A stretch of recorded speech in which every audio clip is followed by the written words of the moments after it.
Good afternoon. I won't embarrass myself with my bad Spanish or Catalan pronunciation, so instead I'll just start off in English. But I would like to thank Jessica Duncan as well as the UOC for having us today. My paper came about with the combination of ideas within the 19th century, so particularly evolution, gastronomy, as well as nationalism. That the ideas were all percolating at the same time, I think, is very informative in that the latter two were social constructs, but many of the themes really start to repeat themselves and can be used for political purposes, namely colonialism and imperialism. And I think when you put together both the survival of the fittest, along with Brillat Savarin's famous "Show me what you eat and I'll tell you what you are," a very interesting conversation can come out of that. I should also say at the very beginning that I love Spanish food. And so a lot of the quotes that I will mention in the 19th century do not feel the same way, and it is not reflective of my own personal take, okay? So Richard Ford, in his 1846 travelogue, Gathering from Spain, wrote that Spain was, quote, hungry, thirsty, tealess, beerless, beefless land.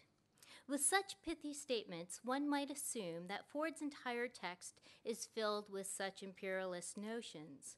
However, Ford seems at first rather ambivalent about Spain, romanticizing its culture and appreciating the history and spirit of the people and the nation. Of all the myriad topics that Ford covers, from geography to bullfights, he spends the most time on food and drink. This shouldn't be a surprise, I think, as he wrote amidst the burgeoning text of gastronomy in the 19th century. He follows the practice of not only eating, but also thinking about Spanish food, and this is by itself and in relation or comparison to English food. And he touches on the reasons for choosing certain foods within a cuisine and their ramifications, explaining, "Wherever meats are bad and thin," and this is a quote, "the sauce is very important. It is based in Spain on oil, garlic, saffron, and red peppers. In hot countries where beasts are lean, oil supplies the place of fat, as garlic does the want of flavor, while a stimulating condiment excites or curries up the coats of a languid stomach," end quote. The purpose, he states, for including so much on the food and wine is to, quote, "throw some light on the character of a country and people." And this, I believe, is really a pivotal passage in the book, for it infers that food and wine do indeed play a large part in both representing a culture, but also reflecting its norms and underlying structure. The convergence of gastronomy, political economy, and nationalism made the question of food and diet more than one limited to dilettante gastronomes.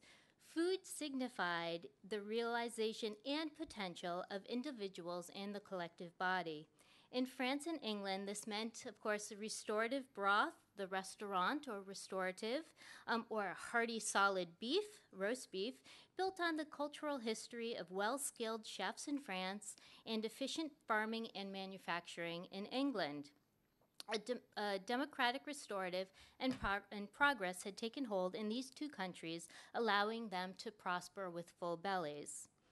Now, while it might seem that I have diverged off the topic of Darwin, I instead argue that his theory of evolution, as well as the writing of many of his contemporaries, including Jean-Baptiste Lamarck, Geoffrey St. Hilaire, and W.C. Wells, promoted their ideas on species and variation at this very same juncture of time and run parallel to nationalism and gastronomy, specifically that the variation of the formation of mankind, that, quote, "conditions of life or the monde ambiant was the cause of change."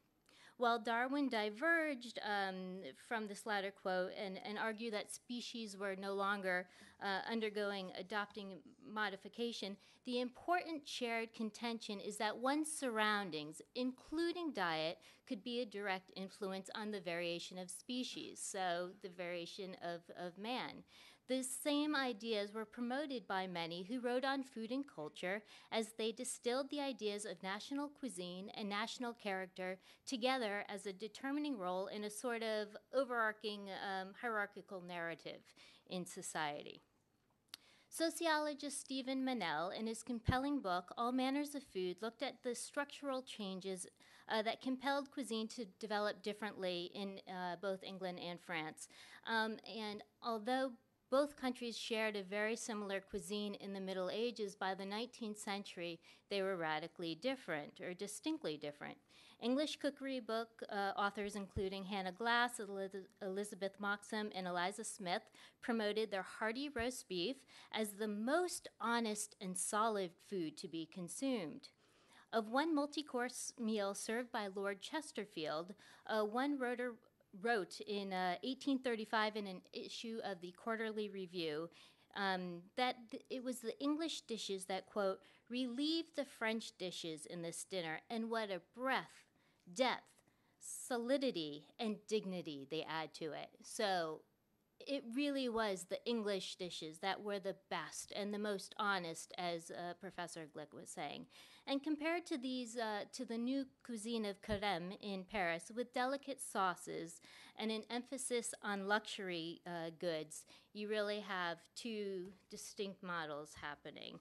And the French, of course, didn't even really have to promote their food in the same way. It literally went without saying that French food was the best food. Again, I'm not suggesting this. I'm just suggesting that that's what they said. Manell attributes the differences in culinary development to long-standing institutional structure. First, political structure, tracing all the way back to the Magna Carta, allowed English gentlemen to feel secure in their political position, while the French aristocracy needed to visually differ from the masses. And food provided such an opportunity. If they were eating more luxury food that took much more time to prepare and consume, obviously that was a very different milieu than eating your bread or your gruel on a daily basis. Second, the court society was more centralized in Paris, while English gentlemen retreated to their country estates more frequently. Third, the Protestant/Puritan culture encouraged a certain simplicity without fuss, while Catholicism remained rather a part of theater with a strict hierarchy. Darwin wrote in The Origin of Species, quote, all such changes, slight or monstrosities of structure, whether extremely slight or strongly marked, which appear amongst many individuals, may be considered as the indefinite effects on the conditions of life on each individual organism in nearly the same manner as the chill affects different men, according to their state of body or constitution. And I think we can really see how this plays out in both English and French culture. But then how do we look at Spanish institutions, and what would influence Spanish food culture? Well, I think one way to best understand structures and how they reflect a culture is to look at repetitive themes in that culture. And this is really taking ideas of anthropologists Margaret Mead and Ruth Benedict. Although both Spaniards and outsiders cemented the concept of Spain as, quote, hungry and thirsty by the 19th century, the cultural notion of identity and nationalism, as shown through food and consumption, was forged by centuries of gradual decline from power and prosperity. Spain's nature, both as from her history as both subjugator and subjugated, from the pseudo-egalitarian notions that resulted from a lack of strong feudalism and internal center versus periphery tension, created, in the words of Inman Fox, quote, opposed tendencies between the spiritual and the sensual, the passionate and the skeptic, the real and the romantic, to which I would add plenty and paucity. Spain's chaotic nature, symbolically served by its relationship with food and food metaphors, resulted from its self-imposed mythical position of defender of Christianity and conqueror of the New World, yet never fully succeeding at either. Allegorically, even when Spain could eat a good meal, she could never quite digest it. Of course, most of the most poignant pieces of literature within Spain reflected the criticism of the social construction is the novella Lazio de Tournay, and I assume everybody here is familiar. Does everybody read that as part of their school curriculum these days? No? Ah, okay. Well, the anonymous author deals with the dichotomy of optimism and reality of hunger and food. Early in the narrative, a young boy, Lazio, who's put under the charge of a blind man, states, quote, "I never saw a greedier or stingier man, so much so that he used to kill me with hunger, and I never even got half of what I needed you. I'm telling you the truth. If I hadn't been able to help myself out with my cleverness and shrewd schemes, I would have perished of hunger many a time." He next traveled with a preacher, only Lazio found him even more stingier with food, or miserly with food. And after a particularly devious method of stealing bread from the preacher, Lazio states, quote, "It was because hunger enlightened me, for they say it sharpens a man's wits, and a full belly does the opposite. And it was certainly so in my case." And so for Spain, just like Lazio, hunger really vacillated. It might have been a type of motivation, but it was also something that was only fulfilled temporarily at best. Of course, the text of Don Quixote by Cervantes is also full of food and food metaphors. It oscillates between themes of hunger and excess on many levels, including the notion of morality and opportunism. Don Quixote, or the Knight of the Sorrowful Figure, has fantasies of saving damsels in distress and righting wrongs, while Sancho Panza, his squire, has grand dreams of governorship or founding a dynasty, as suggested by Quixote as payment for his companionship. In addition, the long, lean knight needs no food, and often, even when he's sitting down at a table, instead of eating, seems to nourish himself with tales of adventure and chivalry. His squire, Sancho Panza, squat and round-faced, of course, is always dreaming or thinking about his next meal. According to historian John Crow, Quixote represents, quote, "the wider reality of human belief," while Sancho Panza is reality of the senses and of the moment, and together they are Spain. By the 18th and 19th century, however, travelers to Spain had decidedly declared that Spain equaled dearth, and that it was not a quality to be sought out. For instance, one traveler writing in 1852 wrote that at one inn, the only provisions in the larder were potatoes and onions, continuing, quote, "This was so characteristic of the country," with Ford making the harsher comment, quote, "Scarcity of food is implied in the very name of Spain, which means poverty and destitution," end quote. Along with this, the strong suggestion that Spaniards were lazy, that they preferred to lounge under a tree, playing a guitar, or flirting with a lady, was in part the reason for this lack of food. The problem of hunger was, however, also seen as problematic within the country, and it continuously plagued Spain up through the early modern period, though progressive methods were occasionally attempted. The Enlightenment had inspired novel applications of scientific experiments of art and learning, most notably through the Amigos del País, chartered in 1764, where the three estates mixed company to discuss farming and manufacturing techniques. They founded vocational schools and published memoirs. Through such initiatives, 18th century social critic Antonio Pons suggested that the economic initiatives were a form of patriotism. Quote, "It would be no small gain just to get rid of the multitude of beggars," and, quote, "just like the men who had first conquered the country from the Moors, men would restore the moral and physical well-being of their patria." Indeed, even the King, Philip V, reflected this new spirit of innovation and progress. He abolished the ban on lesser nobility performing manual labor so that they would no longer, quote, "live idly or badly occupied and become a charge on society." With even greater liberal goals, the government also attempted a reform whereby the common lands were parceled out to the poor or landless in hopes that they would prevent future famines with a small-scale domestic agriculture. However, complaints soon surfaced that the wealthy were taking the best plots, while the poor were forfeiting their land for non-payment of the annual dues. The ingrained social customs were less fluid than the zeitgeist, and optimism retreated, leaving hungry bellies and countless destitute for Goya to immortalize. Darwin stated, quote, "There are two factors, namely the nature of the organism and the nature of the conditions. The former seem to be much more important," end quote. Despite the call for enlightened reform and innovative farming and industrial techniques, the failure of the Enlightenment reflected deep-seated cultural norms within Spain.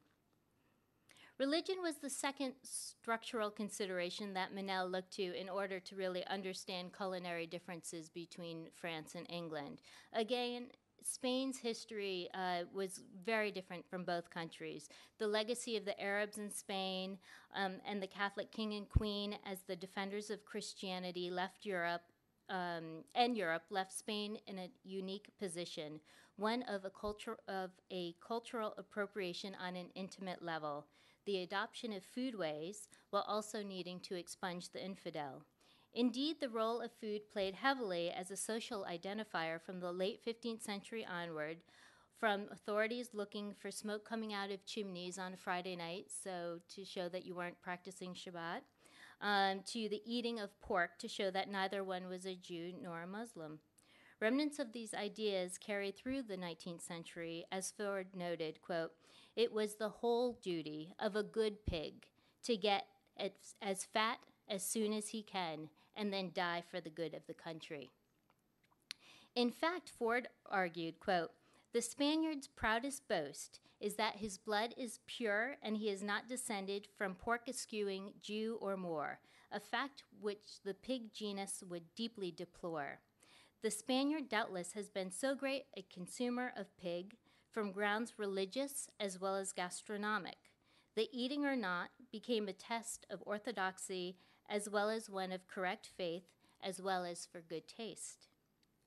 Yet while both Jews and Muslims were expelled from Spain, agricultural innovations and crops remained. Francisco Martinez Montino, chef of the same Philip III who exiled the Moriscos, suggested a more complex relationship in his 1611 cookbook, The Art of Cooking, making pastry, biscuits, and conserves. The book was hugely successful, due in part to its straightforwardness and simplicity, and 22 editions were published by 1760. The writing is the intermediate between Spain's past and future. The cookery book is rich with recipes of foodstuffs introduced by the Arabs, including rice, artichokes, Spanish, garbanzo beans, lemons, orange, pomegranates, and almonds, but yet has not yet incorporated many ingredients from the Columbian exchange. And it really immortalized recipes that have come to represent Spanish cooking, including the tortilla, empanadas, chorizo, and olla podrida, and uses flavoring of red pepper, which is one of the New World foods that was quickly adopted, garlic, and saffron. The cookery book also reflects a growing sense of nationalism and cuisine, with recipes attributed to foreign influence such as English and Portuguese stews, stuffed leg of lamb in the French style, and Moorish chicken. Montijo also reflects the chaotic paradox of Spain, not only of power, status, steadfastness, but also of austerity, being frugal, and orthodoxy in his cookbook. He included more than 500 recipes, consciously leaving out several because they were ordinary, some because he didn't want to overwhelm the reader, and a few that he found disagreeable. And although he had a pantry of unsurpassed availability, he was concerned with waste, and his dishes remained relatively simple and humble. It was as if Montillo represented the growing impermeability and stagnation of Spain through his recipes, yet acknowledges the changing world around him. He depends on both foodstuff and agricultural innovations from the Arabs as providers of Spanish cuisine, despite their descendants being expelled a year before his cookbook was published. Likewise, he outwardly really chastises another cookery book, which included pies that he thought were not very good, and combinations of ingredients that are contradictory materials and cause great pain to the people who eat them. By the 19th century, however, the same ingredients of which Montillo wrote were seen in a very different light. Published in the Knickerbocker Magazine of New York State, Mokoum wrote of his travels to Spain, quote, "Every article placed before you is stewed and strongly impregnated with rancid oil, garlic, saffron, and red pepper, and the newly arrived stranger, whose stomach is unaccustomed to such high-flavored condiments, is obliged to fall back on boiled eggs, bread, and cheese." The same author wrote, quote, "The famous puchera and olla may be very savory dishes for the Spaniard, but for one accustomed to a civilized cuisine, a mixture of beef, bacon, sausage, beans, carrots, cabbage, onions, garlic, pepper, etc., has no attractions." Furthermore, Arthur Lee suggested that this cuisine was reflective in the locals by stating in 1777, quote, "The Castilians are much more of the complexion of the Indians, but more ill-favored. Their dirtiness and garlic render them more offensive than paint and bear's grease do the savage." While another author in the book Scenes in Spain declared that the cuisine in Madrid was detestable in 1831 and was, quote, "a century behind the elegance of Paris." Repeated themes of Spain being backwards and Spaniards being dirty and lazy are quite common, unfortunately, in 19th century travelogues. And it's this sense of progress, of evolution, that they're really contrasting themselves with. And I don't mean just gastronomic, but also in the larger world, politically, culturally, scientifically, that returns us to the ideas of Darwin. In Chapter 4 of The Origins of Species, entitled Survival of the Fittest, he argued, quote, "Unintentionally, man exposes organic beings to new and changing conditions of life, and variability ensues, but similar changes of conditions might and do occur under nature." Again, returning to Ford, he wrote, quote, "His Spanish companion, born and bred under unshorn beans, is chilly as an icicle, indifferent as an Arab. He passes on the other side, not only admiring, but positively ashamed. He only sees the barbarity, antiquity, and imperfect process. He is sighing for some patent machine made in Birmingham. His bowels yearn for the appliance of civilization by which breadstuffs are more scientifically manipulated and manufactured, minus the poetry." So while Ford is seemingly celebrating bread, the staff of life in Western civilization, made in a pre-industrial way, he is in essence actually restricting the Spanish to a constructed role of the other by applying what Said would see as a form of Orientalism. Ford points out that the Spaniard lives in a rustic house, makes reference to being like an Arab, certainly very loaded term considering Spain's history, and rather than giving the Spaniard a voice, instead speaks for him, emphasizing that their bread-making process remains barbaric and imperfect, i.e. no progress has been made. That, Ford says, that the Spaniard's bowels yearn for something of the civilized world further illustrates the vast difference between something so base and the more refined world. In the 19th century, one of the tools of rhetoric to understand relationships between cultures was food. Through the fields of gastronomy, food became a subject to ponder and critique. It also became a signifier of the diner, what his constitution was, and of the culture which the cuisine represented. Ford used this tool as well, reflecting the ideas of many before him with regard to national determinism.